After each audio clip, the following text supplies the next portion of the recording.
The year is 2008. The Nintendo Wii is continuing to make headlines for its casual sense of play, and Nintendo has just released their magnum opus, Mario Kart Wii, a casual kart racer that took the world by storm and to this day is the second best-selling entry in the series and for the console.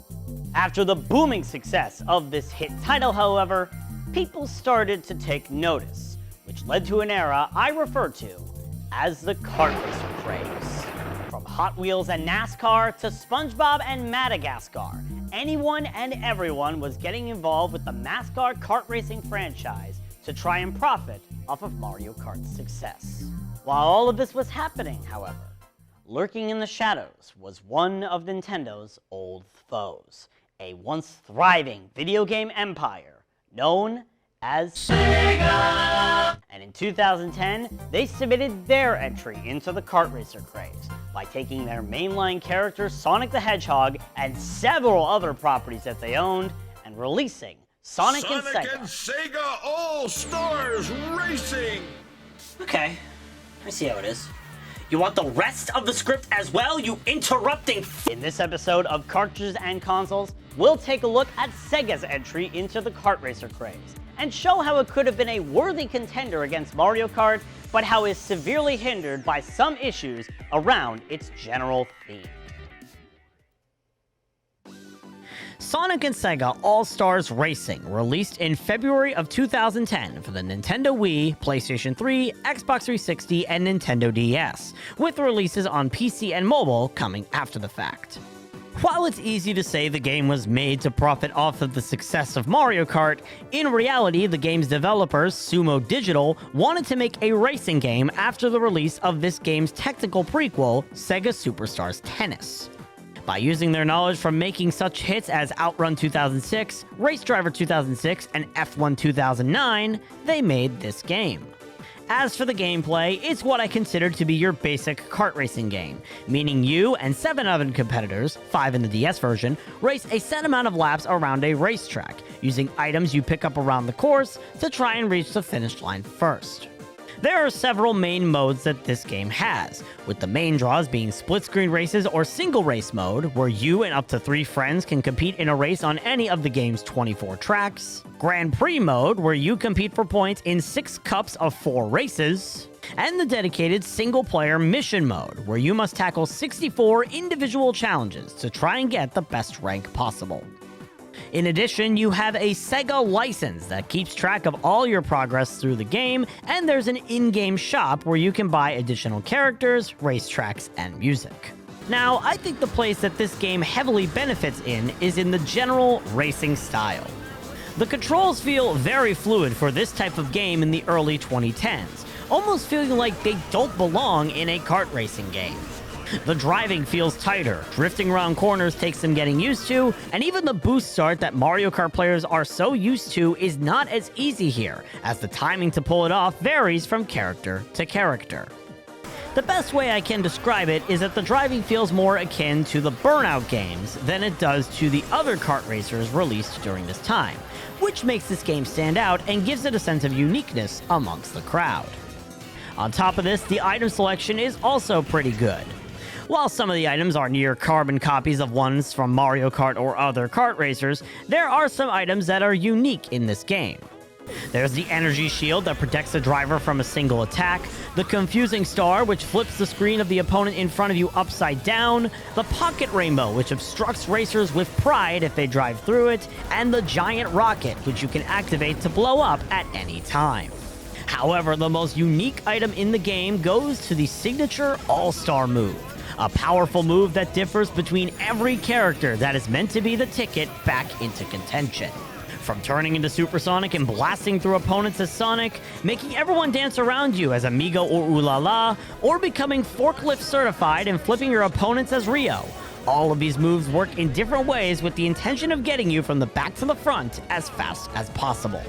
Speaking of characters, the game also has 21 playable SEGA characters, all of which represent a vast array of different franchises.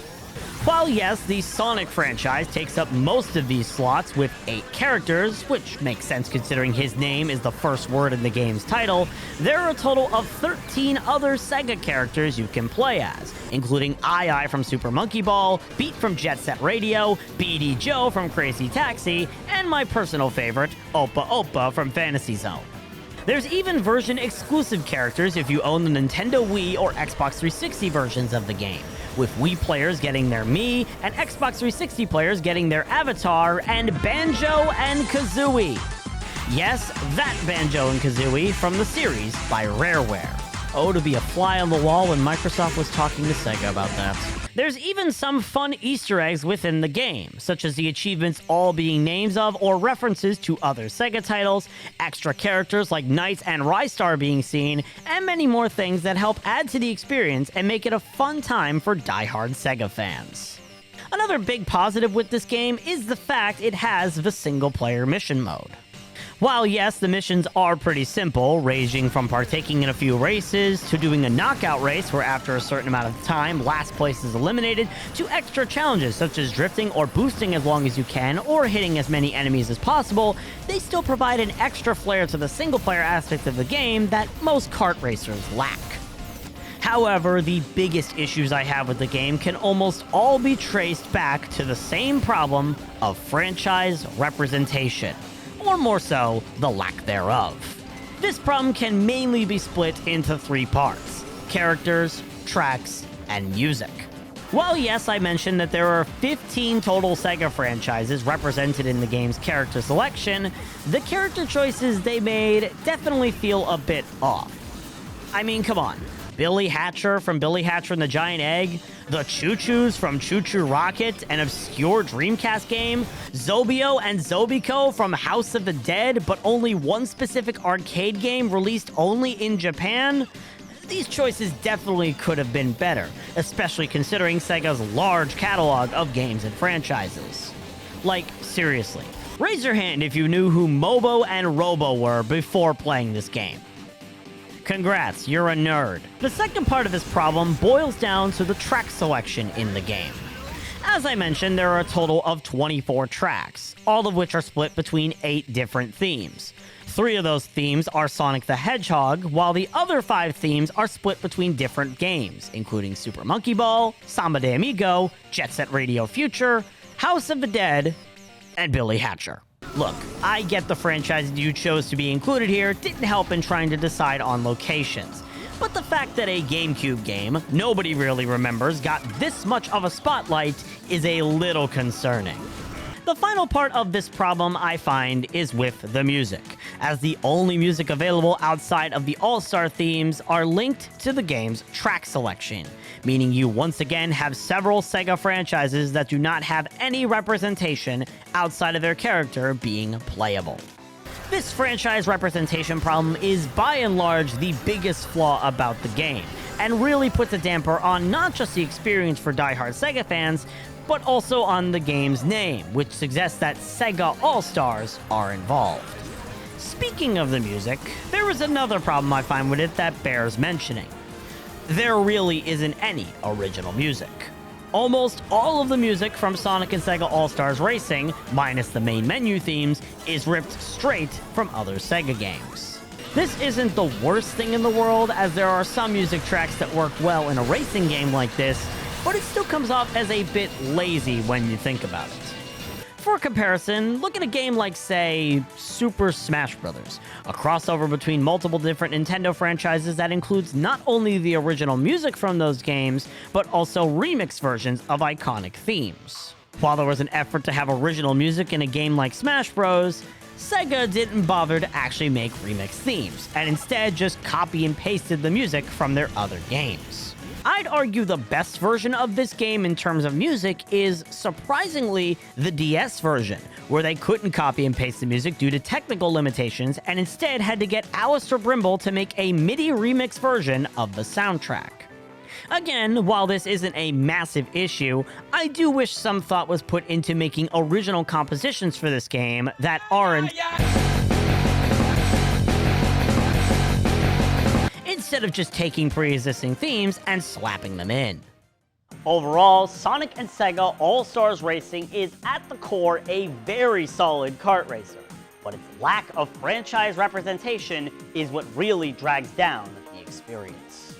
The very tight and somewhat challenging driving style, the interesting and unique items, and the several fun and entertaining modes make this game stand out from other kart racers of the era and give it some time in the limelight. However, a character roster filled with weird oddities, a track selection that leaves a bit to be desired, and the lack of an original soundtrack really hurt the game, especially when it advertises in the title that it includes SEGA All Stars. That being said, if you're a fan of kart racers or a die-hard SEGA fan, this is a game you can enjoy. However, the issues that it does have keep it from contending with Nintendo and their king of kart racers from this era. Sonic and SEGA All Stars Racing gets my rating of 7 cartridges out of 10.